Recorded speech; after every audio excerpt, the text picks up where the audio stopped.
Berapa lo paling jauh berapa? 169 kilometer dulu. 169. Dari Dieng sampai Gunung Kidul Yogyakarta. Kita kasih solusi. Berry. Wah, ini Berry ini adalah punya komunitas lari se-Indonesia, bisa bilang ada 12 kota ya. Iya, betul. Khusus Ikhwan Khusus Ikhwan. yang udah pada ngaji. Udah ngaji. Iya kan, biasanya orang memiliki masalah gundah, ini lari kok, gimana caranya ya? Gabung sama cewek-cewek, buka-bukaan bajunya. Iya kan? Iya kan begitu biasanya. Nyeplak, ya kan? Mungkin ya, ini kita ngambil ibrohnya ya, tank top apa segala macam. Terus juga mungkin keresahan para ikhwan pas mau lari juga kadang bajunya juga bermasalah, nyeplak, celana gemes. Betul. Jadi memang awalnya dulu juga gua sebelum bikin komunitas ini tuh lari bareng komunitas lari yang umum. Oke. Iya, yang gue bilang itu pakaian itu nggak laki nggak perempuan pakai celana gemes ya. Yang sepangkal paha itu, pendek gitu. Bahaya kan kalau lo lari nih depannya perempuan pakai celana gemes, wah rontok semua hafalan lo. Mana cuma dikit lagi hafalannya. Udah hafalannya dikit, hilang lah gitu ya. Iya. Dari situ lah akhirnya gue mikir, kayaknya nggak bener nih kalau gue gabung campur baur begini. Udahlah, kumpulin ikhwan-ikhwan, siapa yang mau olahraga, siapa yang mau berat badannya turun nih, ya kita coba lari deh bareng-bareng. Ya awalnya itu kumpul sedikit orang, kadang ada yang ikut, minggu depan nggak ikut. Awalnya begitu, ada yang ikut, ada yang nggak ikut, sedikit lama-lama banyak lah kita posting di sosial media segala macam. Wah, antusiasnya cukup banyak. Luar biasa ya. Luar biasa. Nah, ini kita kupas dari awal deh ya. Gue penasaran gimana caranya lo bentuk komunitas lari khusus ikhwan yang udah pada ngaji, belajar agama, terutama beragamanya dengan metode pemahaman para sahabat gitu kan. Tidak ada cewek-cewek di situ, dan juga sampai akhirnya dengan adanya komunitas tersebut, kayaknya lo pintar, orang yang bisa melihat opportunity. Sampai-sampai lo punya usaha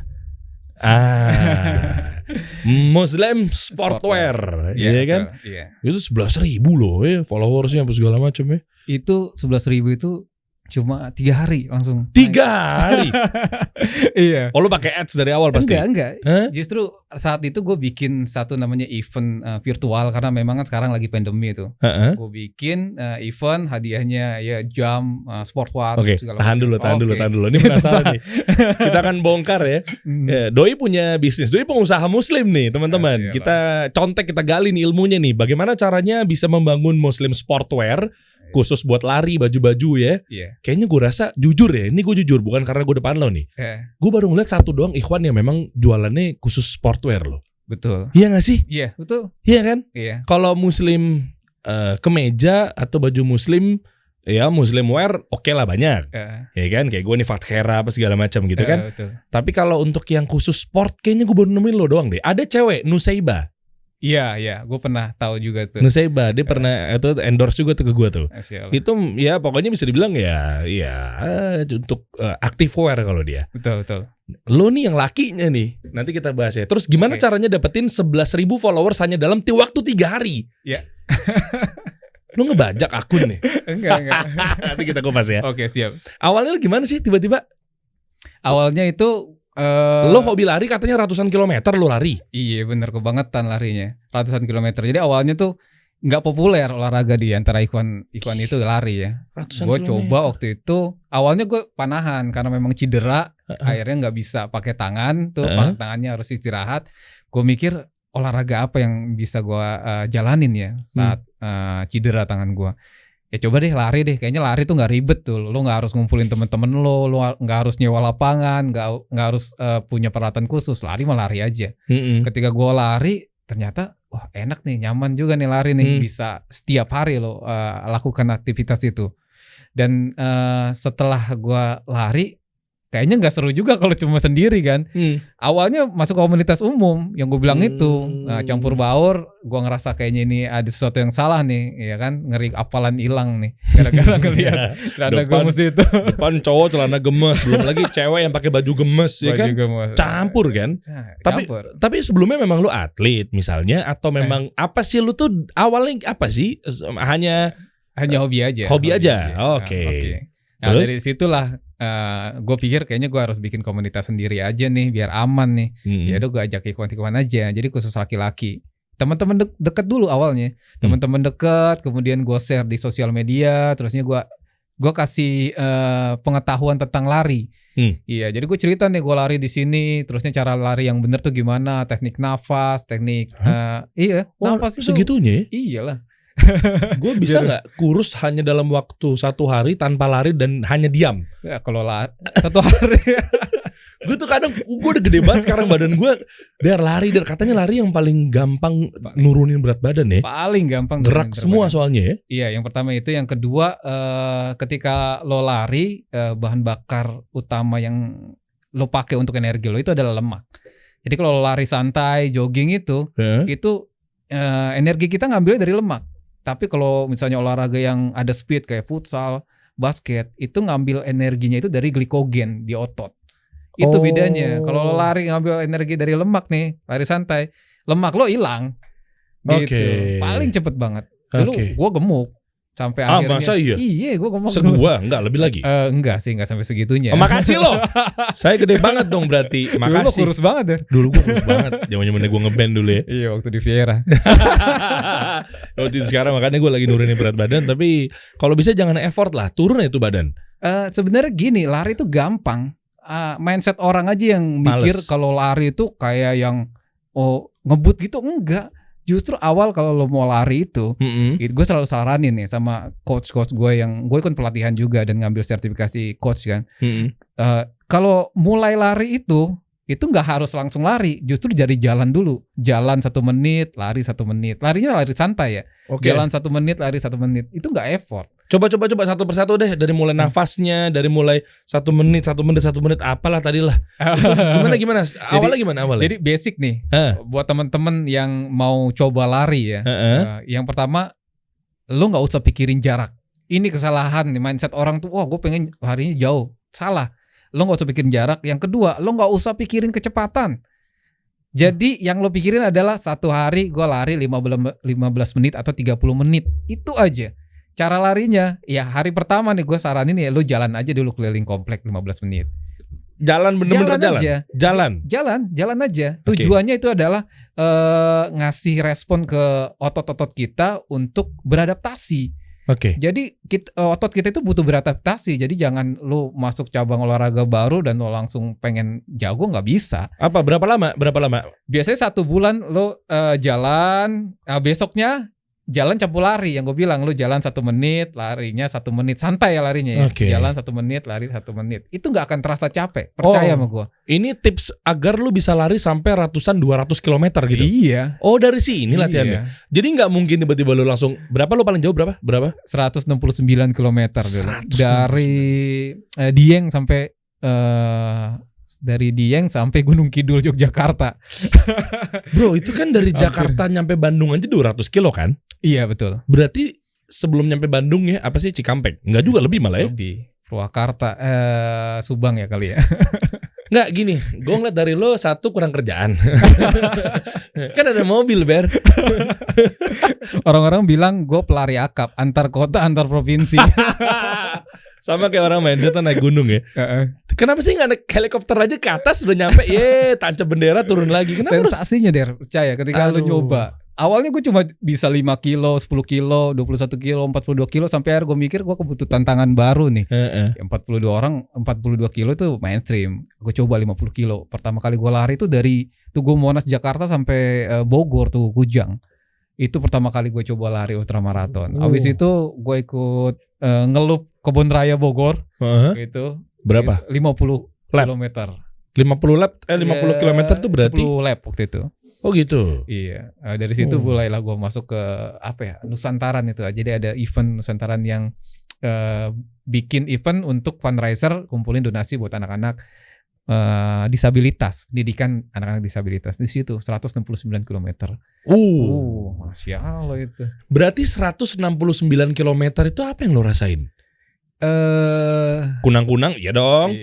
Muntah di tempat, ya dong muntah. Sakit kuning. Tipes, meningitis. Jadi ketika 100 km awal itu masih baik-baik aja sih. Tapi kalau itu perjalanan beratnya itu setelah 100 km lebih. 100 km lebih itu ya udah mulai halu lah. Halu tuh apa yang lu rasain? Kayaknya gue mikir gue badan gue nggak kuat kayaknya. Tapi semangat gue tuh masih tinggi karena waktu itu kan memang buat donasi ya. Gue mikir ini orang-orang udah donasi nih ke gue nih, gue salurin, masa gue nggak finish. Nah disitulah yang gue bilang itu orang ultramaraton itu ada satu titik lo akan deket banget sama Allah karena lo udah nggak kuat lari tapi gue yakin Allah masih bantu gue untuk sampai garis finish. Itu. Jadi gue yakin aja pasti Allah bantu, pasti Allah bantu. Oh iya, gitu. Karena memang waktu itu penggalangan dana buat pendidikan anak-anak disabilitas. Oke. Nah gini, gue mau coba tarik mundur kalau memang ternyata ada yang lo ceritain ya bisa ya misalnya. Lu ngalamin sempat yang fase-fase sebelum sekarang ya lu udah punya komunitas gede, udah punya usaha, sampai ada investor yang percayain lo. Nanti sebentar gue penasaran juga sih gimana caranya lo dapat investor yang nilainya mungkin ratusan juta gitu kan. Nah maksudnya lo ngalamin fase-fase down gak buat menginspirasi teman-teman lah? Di awal itu gue ngerasa ketika gue sharing-sharing ya. Sharing-sharing ya gak ada yang komen, gak ada yang like sama sekali tuh. Awal-awal orang nggak peduli gitu sampai ya udah gue edukasi aja kalau lari itu bagus buat kesehatan. Lo yang mau turun berat badan bisa pakai cara ini. Terusnya ya lo nggak usah ribet-ribet harus nungguin hari tertentu kumpulin orang untuk main misalnya kalau futsal atau basket lo harus nyewa lapangan, kumpulin orang. Ini nggak usah ribet deh. Lo bangun pagi habis sholat terusnya lo mau olahraga lo lari aja, gampang. Terus gue edukasi tiap hari gue kasih pengertian kayak gitu. Akunnya mana? Di Pelari Berjenggot. Pelari Berjenggot. Akun lo sendiri tuh ya? Akun belum ada sendiri. Beard Indonesia belum ada kan? Waktu itu pertama justru akun gue itu The Bearded Runners. Akun pertama gue sampai akhirnya punya komunitas baru akun itu gue kasih untuk komunitas gue bikin Pelari Berjenggot. Nama komunitasnya adalah TBR. TBR The Bearded Runners. The Bearded Runners itu ya. Oke. Tapi paling besar memang engagementnya itu di Facebook. Facebook pribadi. Jadi gue posting begitu banyak yang minat sampai orang-orang luar kota juga minta dibikinin chapter gitu kan. Ya gue pikir ini wadah yang bagus untuk teman-teman kumpul gitu kan. Biar ya lo ketemu nggak cuma waktu ngaji aja. Lo bisa kumpul-kumpul ketika lo olahraga dan intensitas olahraga lari itu lo bayangin itu sering banget. Jadi kalau satu pekan program lari itu bisa sampai 5 kali 6 kali setiap pekan. Setiap pekan. Jadi hampir setiap hari itu lari. Event apa? Untuk program lari harian. Enggak, gue pikir ada kayak 10K, 5K itu enggak? Iya.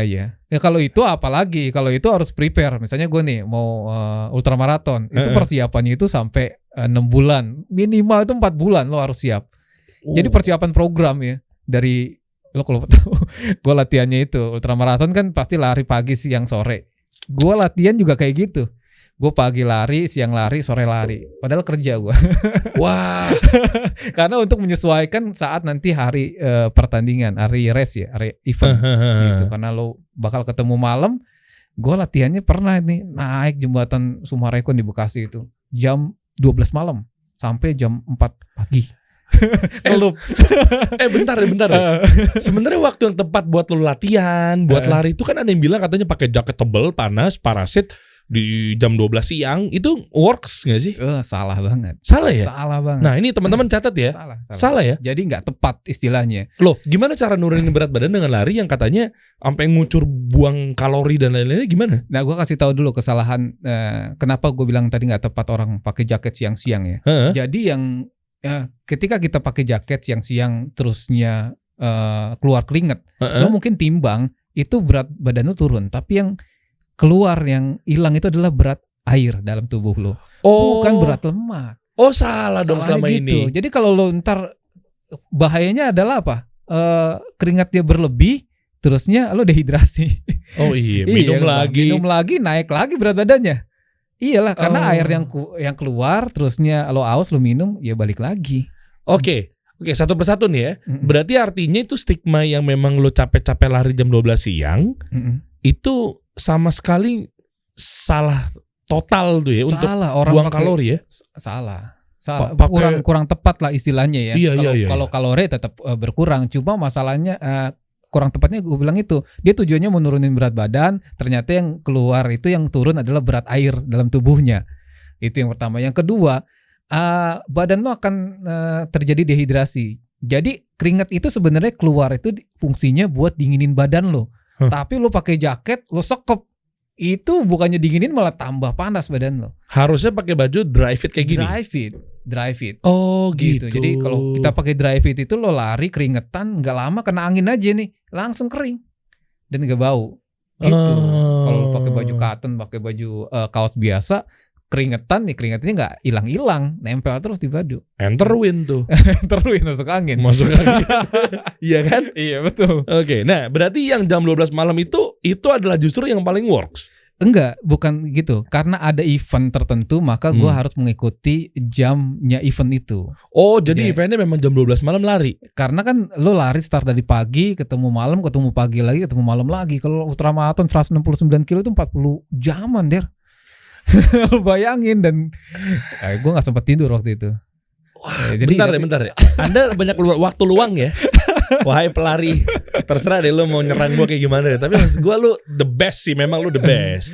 Tapi maksud gue saking lowongnya waktu jam 12 malam lari. Karena ada event sih. Kalau nggak ada event ya, jadi teman-teman jangan coba ya. Wah, ntar gue bilang, Coach Berry tuh lari jam 12 malam boleh. Bukan, karena memang ada event tertentu. Tapi kalau lo olahraga untuk kesehatan yang bagus itu pagi. Pagi itu paling bagus, saudara masih segar. Jam berapa? Itu pada subuh itu lari ya? Itu masih bagus banget udara ya. Terusnya kalau lo nggak sempet nih, misalnya orang-orang yang kerjanya pada subuh langsung kerja, lo pulang kerja boleh lari, tapi di bawah jam 9 lo harus udah selesai. Karena apa? Kalau lo lari lebih dari jam 9 itu lo ganggu metabolisme, jam biologis tidur lo nggak ngantuk nanti takutnya. Misalnya lo sampai jam 10 malam nih, tiba-tiba lo mikir kok gua nggak ngantuk ya, akhirnya jam tidur lo yang keganggu. Kayak gitu. Oke, ini menarik nih. Satu-satu deh coba. Jadi ada jam-jam tertentu yang memang nggak boleh lari. Saatnya lo istirahat karena nanti keganggu waktu jam tidur malam lo. Betul. Oh. Boleh lari malam tapi di bawah jam 9 kalau bisa ya. Dan bagusnya, salah satu efek bagusnya lo lari malam itu lo akan rilis stres lo. Jadi misalnya lo kerja nih sibuk kan, pusing gitu kan, stres, lo lari, itu hormon endorfin lo keluar sehingga stres lo itu akan rilis, hilang. Dan ketika lo tidur, deep sleep lo, tidur yang kondisinya dalam itu akan lebih lama daripada lo nggak olahraga. Oh gitu. Jadi lo bangun seger. Oh jadi kalau lagi stres lari ya. Tapi betul. Pegawai-pegawai gue banyak yang melakukannya loh. Ketika gue kasih target stres, mereka lari dari gue. Katanya saking malesnya dia. Itu cara yang benar apa cara yang salah itu? Lari dari tanggung jawab kalau itu mah.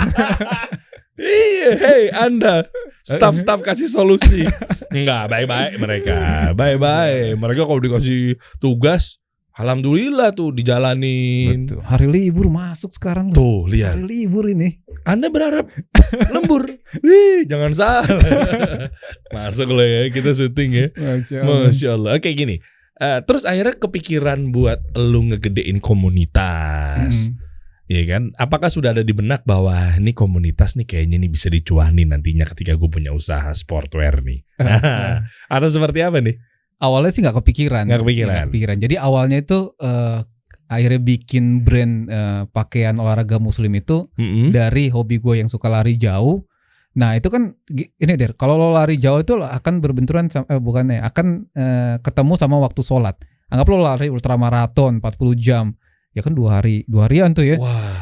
Waktu sholat lo gimana? Nah gue butuh pakaian yang proper untuk ketika gue lari gue bisa pakai untuk sholat juga. Gitu. Gue paling berasa banget itu waktu gue lari 100 km di gunung ya. 100 km itu kalau lari di aspal mungkin ya lumayan, tapi kalau di gunung tuh rasanya 2 kali lipat. Nggak gini deh, maksud gue emang nggak ada kesibukan lain. Udah lari di darat 160 km. Terus udah capek, udah tembus tuh 160 km lari nih. Bisa dibilang Jakarta hampir ke Bandung tuh lari. Habis itu lu nyari gunung. Dilariin juga. Jadi event. Nah, kalau lu masuk ke gunung ya datang waktu sholat lo, lihat wah sholat tiba nih. Ya kan lu kan gak bawa pakaian ganti, lu gak bawa sarung Der. Nah, gue butuh pakaian yang memang ya nutup aurat gitu kan. Nah, akhirnya dari situ gue rasa ketika gue cari nih online itu nggak ketemu gimana yang cocok ya buat gue ya rata-rata pakaian lari itu ya lo bilang itu celana gemes ketat gitu kan, celana Spiderman. Ya, makanya lu lari pakai baju Fathera dong, kemeja koko modern ini langsung sholat.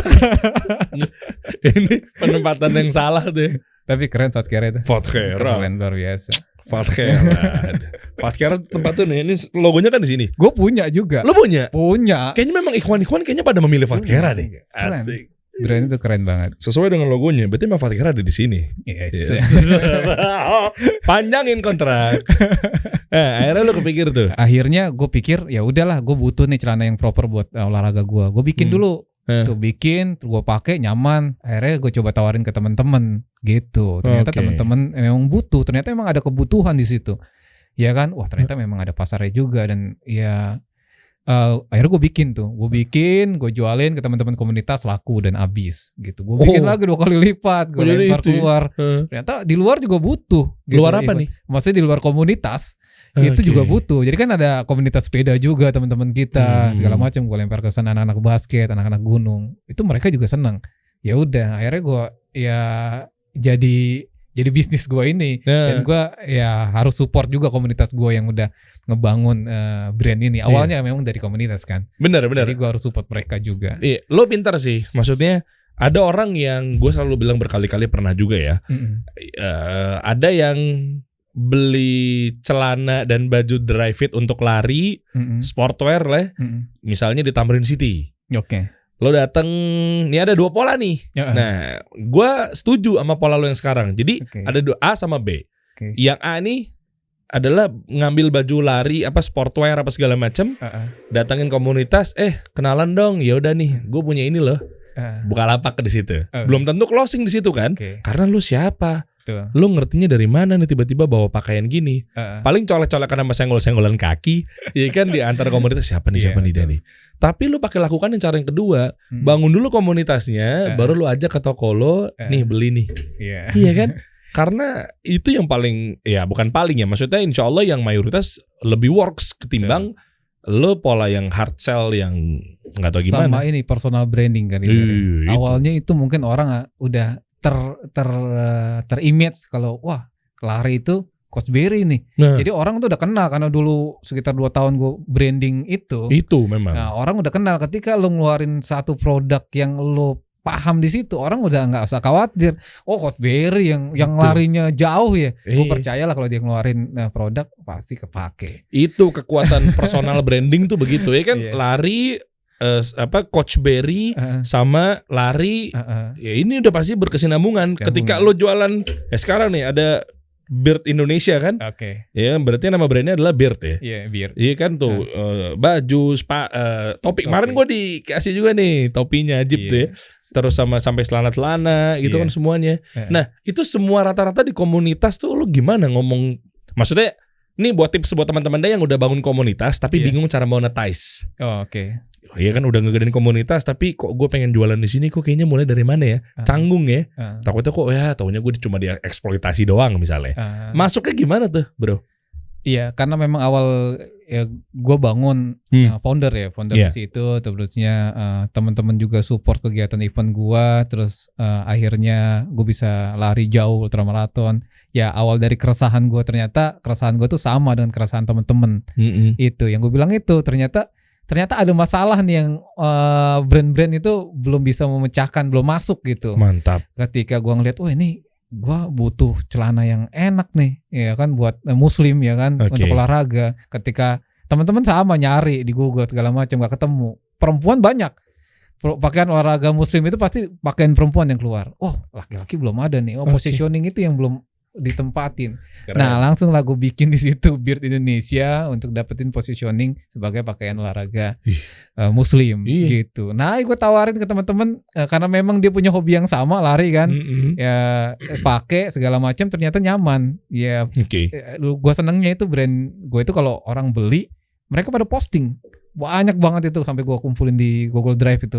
Iya, jadi abis beli posting pakai, nggak cuma lari doang gitu, di jalan ke mall, ke hiking, ke gunung, traveling pada pakai itu. Pada pakai itu ya, itu mungkin viralnya di situ. Akhirnya ya mungkin ada investor juga yang ngelihat akhirnya kan seneng. Wah, ini brand ini bagus nih. Nah, sebelum ke investor deh, berarti lu cetak berapa dulu nih? Kan pasti kan hati-hati. Nggak langsung tiba-tiba 1.000, 2.000 pieces, 3.000 nggak gitu kan? Iya. Awalnya berapa tuh? 100 paling ya? Awalnya cuma 100 dan itu gua nggak pakai modal. Hah? Gimana ceritanya? Ya awalnya ya gue bilang sama teman-teman komunitas nih, gue bikin celana sampel kayak gini enak, gue udah pakai gitu kan. Ada yang mau PO nggak nih? Oh, PO, saya sudah menduga. Iya, akhirnya PO di list, teman-teman banyak yang pesen gitu kan. Ya udah. Dapat tuh kan, mereka suruh bayar dulu kan. Udah jadi nih, mereka bayar, baru gue bayar konveksi. Iya kan? Ya udah, margin dari situ ada margin. Tapi tetap gue harus support ke komunitas juga. Jadi ada margin yang keuntungan itu, dan gue harus ngejalanin komunitas ini kan. Karena ya brand itu harus ada loyalitas kan. Nah makanya gue harus support teman-teman di komunitas juga. Jadi ada kegiatan, ya gue jadi sponsor. Gitu, ada lari misalnya, gue jadi sponsor segala macam. Ya kayak gitu, ada kegiatan-kegiatan gue jadi sponsor. Ya brand loyalitas itu yang harus gue jaga nih, komunitas udah support gue sampai brand ini lahir kan dari komunitas ini. Ya gue support. Nah itu dari 100 ternyata laku habis 1 hari. Kemudian ya gue cetak 2 kali lipat, 200 habis juga, 300 habis juga. Ya sampai akhirnya gue coba gue ke komunitas lain deh. Sharing, nge-share gitu. Ternyata laku juga. Gitu. Jadi ya alhamdulillah. Di akun apa? Di Instagram, di Facebook, sama di grup WhatsApp. Oh WhatsApp works ya kalau untuk karena komunitas ya. Iya, apalagi WhatsApp lu satu grup itu udah kenal semua. Apalagi kalau memang mereka suka lari kan, karena positioning gua persona brandingnya udah pada kenal sebagai pelari. Ketika jualan produk lari ya alhamdulillah. Kenapa lu masih butuh investor? Kalau memang udah revenue stream tadi kan omset, profitnya juga gede. Emang kenapa lu mau gedein segede apa sih? Nah ini sampai satu titik gue mikir bahwa gue jualin ke cycle gue doang, yang gue kenal aja kan. Akhirnya dari temennya ke temen lagi. Sekitar itu, sekitar Ikhwan aja. Tapi gue mikir kayaknya brand ini kan untuk muslim umum. Gitu gue mikir. Kalau cuma teman-teman doang ya nggak akan besar. Gue pengennya ya minimal secara nasional itu bisa dikenal. Nah, akhirnya investor itu datang, dia cerita bahwa dia punya tim e-commerce yang expert lah. Gitu. Dia ngasih tahu udah jualan produk segala macam, iklan di Facebook, Google, YouTube, Instagram. Nah kayak gitu kan. Nah kalau kita berbayar kan kita bisa custom audience ya. Mau lo nembak di Sumatera, Kalimantan, terusnya lo mau tembak orang yang umurnya berapa, khusus laki-laki, terusnya pendapatan bulanannya berapa, atau harga handphonenya berapa, itu bisa kita tembak di situ. Ya dari situlah dapat gue ngerasa wah kayaknya bener nih kalau gue pakai bisa gabung, mereka gabung besarin brand gue. Kayaknya seluruh Indonesia bisa ketembak gitu. Gini, itu kan udah terjadi investor. Maksud gue, gimana caranya investor percaya sama lo? Banyak soalnya UMKM Muslim yang memang juga butuh dana buat ngembangin usahanya, segala macam itu loh. Maksudnya, apakah memang tiba-tiba datang di investor, enak bener, betul nggak pakai proses pitching, proposal gitu? Enggak. Emang kenal? Ya, jadi ternyata dia cukup karena kenal dan dia ngikutin ternyata brand ini. Kan sekitar hampir 2 tahun gue membangun ya. Awalnya kan itu jatuh bangun deh. Rugi-rugi ada nggak? Rugi-rugi alhamdulillah enggak pernah. Enggak pernah rugi. Enggak pernah. Masya Allah. Alhamdulillah ya. Oh ya, karena udah jelas marketnya ya. Marketnya jelas ya, segmen pasarnya jelas banget. Nah itu penting tuh. Karena lu jualan sesuatu yang orang memang butuh, ya langsung ditangkap sama mereka. Kan marketing begitu, bikin orang yang nggak butuh jadi butuh. Harus tahu masalahnya dulu. baru kasih solusi kan begitu. Betul. Ya, ini salah satu produk Bir Indonesia yang ngasih solusi untuk pakaian olahraga muslim ya. Jadi kita hadir itu sebagai kasih solusi. Kasih solusi buat temen-temen nih yang lo olahraga, lo mau sehat, jangan sampai maksiat, tutup aurat. Rhyming semua tuh. Ulang deh. Lupa. Belakangnya at semua tuh. Lo mau sehat, apa tadi? Padahal udah rhyming tuh. Udah bagus tuh. Lo kalau mau sehat, jangan maksiat, tutup aurat. Agar nikmat. Karena olahraga itu cuma wasilah. Yang ngasih kesehatan itu Allah. Masya Allah. Jadi ya gue mikir olahraga apapun lo harus tutup aurat. Karena ketika lo tutup aurat itu nggak mempengaruhi performa lo kok. Percaya sama gue. Lo mikir harus minim lah biar nggak terlalu berat. Enggak. Lo pakai celana yang di bawah dengkul nutup aurat itu aman-aman aja. Ya buktinya gue lari jauh. Gitu kan, lari di gunung juga biasa-biasa aja, malah lebih nyaman. Ya kan? Gitu. Cuma mungkin pemilihan yang cuttingan lo itu pas kali ya. Ada orang yang memang olahraganya satu mungkin bukan dry fit juga gitu kan, karena memang ya mungkin ikhwan kita kan ada yang belum sempat beli misalnya apa segala macam. Gue ngeliatin kayaknya nih sumpek banget nih main bola pakai training panjang misalnya, tapi ternyata bahannya katun ya gitu-gitu loh. Iya betul. Katun jeans misalnya, terusnya bahan loto. Itu berat. Ya karena basicnya gua user pemakai, bukan pemakai itu ya. Maksudnya user pemakai barangnya, gua tahu. Bentar, user pemakai barang apa nih? Tadi lu udah kelarin, gua bukan pemakai yang itu ya. Lu bilang barang. Lu pakai barang apa nih? Karena gua nyari kalimat yang lain. Jadi karena gue praktisi nih. Gue lari, gue pengguna. Karena gue pengguna, gue tahu yang nyaman itu kayak gimana sih bahannya. Jadi lo harus turun ngelihat bahan yang cocok gitu. Jadi produk-produk Bir Indonesia itu ringan, dry fit, kemudian elastis dan stylish tentunya. Jadi kalau lo pakai produk kayak celana itu banyak banget teman-teman yang pakai buat harian juga dipakai. Banyak ya, gitu. Masya Allah. Teman-teman relawan apalagi tuh kalau lagi banjir segala macem pada pakai. Karena apa? Cepet keringnya, seneng mereka. Iya benar. Bahan lo begitu ya kalau dry fit ya? Dry fit kayak begitu. Investor berapa kemarin ngasihnya? Enggak dong, kasih tips dong. Banyak lo teman-teman yang pengen punya bisnis tapi nggak ada suntikan dana gitu kan. Apa yang dilihat dari investor apa sih? Gue satu-satu kita bahas ya. Satu-satu kita bahas. Ya kan kali-kali ada yang mau nyuntik 28 miliar buat kasih solusi kan kita nggak tahu. Allah. Semoga Allah mudahkan. Amin ya Allah. Luar biasa. Masya Allah. Jadi personal, awalnya itu yang ngebangun itu orang ternyata dia ngikutin cerita gue nih di Bir Indonesia dan punya teman-teman komunitas TBR yang 12 chapter itu. Kemudian selama 2 tahun ternyata memang brandnya ya makin lama makin dikenal. Mungkin dia ngeliat di situ itu adalah bagus nih produk nih kayaknya untuk dibesarin. Ya kita ketemu beberapa kali lah itu cerita. Dia punya tim ya investor itu. Jadi gue datang di sana sebagai brand owner dan pemilik brand, kemudian dia mau support dari segi penjualan. Yang dia kasih itu ya semua dana yang gue jalanin tuh dari dia. Kemudian tim advertiser itu yang bagian iklan itu ada 6 orang support. CMO juga ada 2 orang yang expert di internet marketer. Itu udah cukup lama, kalau orang-orang e-commerce pasti kenal mereka. Kemudian tim kreator ada 6 orang, 8 ya sekarang ya Mbak. Sama Bandung ya. Iya.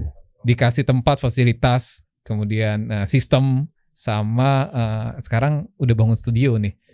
Iya 2 lantai. Buat apa tuh studionya? Untuk tim kreatif. Ya, untuk bikin konten, produk segala macam. Ya, rencana mudah-mudahan bisa bikin podcast kayak lo gini deh. Keren ya. Mudah-mudahan Allah mudahin deh. Amin. Iya bener ya. Ya pokoknya tadi ya sampai akhirnya lo bisa berkembang, masya Allah gitu kan. Terus apa yang diharapkan dari investor biasanya gimana sih? Kalau yang lo jalanin sekarang, walaupun beda-beda tipe-tipe venture capital atau investor dan lain-lainnya gitu ya. Kalau yang dari lo sekarang ini apa sih yang dia tagih? Apakah memang profit atau memang valuasi atau seperti apa?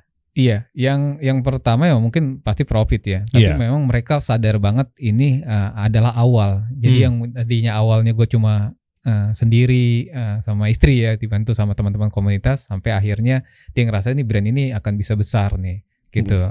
Akhirnya dia berusaha ngasih tahu nih, ini kita harus bisa ngelebarin secara nasional. Nah, tim advertiser dan CMO ini yang udah expert di bidangnya itu pengen ini ditembak ke seluruh Indonesia. Jadi brand awareness-nya tinggi lah. Ya gitu. Sebagai nempatin positioning sebagai pakaian olahraga muslim. Gitu. Yang sekarang mungkin ya kalau lo ditanya kan memang belum ada ya. Brand apa nih pakaian olahraga muslim, belum ada. Nah, pengennya positioning itu yang kita dapetin. Gitu. Oke. Semoga bertumbuh ya. Kalau udah bertumbuh dan bisa bermanfaat ya. Tujuan utamanya memang yang ngajak-ngajak teman-teman kita kalau olahraga ya tutup aurat lah. Nah, lo nggak usah khawatir, ada solusinya nih. Nih produk dari Beat Indonesia. Wah, Masya Allah. Tapi kalau kita ngomongin kasih solusi gitu ya, maksudnya kan lo juga kasih solusi buat teman-teman semua. Catat ya guys, barusan nih, ini Coach Berry bilang bahwa gua nggak mampu ngerjain sendiri. Karena memang ada pembuatan desainnya, Betul. di logonya misalnya, kontennya, apa segala macam kan. Nah itu yang juga gue rasakan. Kenapa memang gue insya Allah ada platform gitu kan, aplikasi kasih solusi ini memang menurut lo seperti apa? Ketika ada seorang pengusaha mau butuh desain, video editing dan lain-lainnya gitu ya. Nah mereka bisa nemuin satu wadah yang isinya pelaku jasa semua. Itu keren banget ya. Masya Ketika Allah. lo cerita itu, tadi kita ngobrol ya. Seandainya gue belum ada investor, gue butuh banget yang namanya ini. Masya Allah. Serius. Kenapa? Bayangin ketika lo udah dapat produk kan, lo mau ngiklan, lo kan gak mungkin foto yang seadanya. Lo butuh foto yang proper, yang orang kalau ngeliat tuh wah keren. Iya kan? Dulu cuma pakai temen doang dulu tuh. Temen fotografer minta tolong dong fotoin produk gue biar kelihatan keren. Terusnya lo butuh copywriting, kan? Terusnya di Instagram lo engagementnya butuh naik. Lo nggak akan bisa ngerjain itu semua, ya kan? Dari marketing, lo R&D sendiri, lo usaha bonyok kalau gitu. Iya, butuh tim. Ketika ada kasih solusi, nyiapin jasa itu semua, itu memudahkan banget. Itu penting banget. Jadi Masya Allah, mudah-mudahan maslahat ya, kebantu lah teman-teman yang memang tadinya harusnya mungkin belum sanggup bayar pegawai apa segala macam gitu kan. Mudah-mudahan lah ya. Insya Allah. Mudah-mudahan bagus solusi, benar. Solusi. Nah, jadi bocoran dong nih. Kira-kira yang sekarang lu lagi garap ini ke depannya misalnya untuk komunitas mau diapain? Sejauh apa project-projectnya? Ada yang mau gabung gimana ntar tuh kasih tahu ya kan? Boleh. Terus sama ke depannya ntar lu ada kayak apa sih dari mulai usaha lo mau digedein kayak gimana gitu kan? Biar kita tunjukkan bahwa ini pengusaha muslim visi misinya luar biasa loh. Soalnya banyak gini bro, stigma ya. Ada orang ngaji yang mungkin katanya tanda kutip hijrah. Tapi kepentok mereka usahanya herbal lagi. Walaupun herbal nggak salah. Tapi kalau main herbal misalnya udah lama, udah pengalaman, gas. Tapi mereka tuh kayak latah gitu loh. Kalau hijrah taunya jualan siwak, jualan madu, jualan herbal, sama jualan frozen food. Lagi kayak gini. Sementara kan lo jualan clothing kayak gini kan juga bisa. Betul. Nah itu gimana tuh motivasi teman-teman kalau menurut versi lo, Coach Berry? Jadi ya teman-teman, Kita kasih solusi.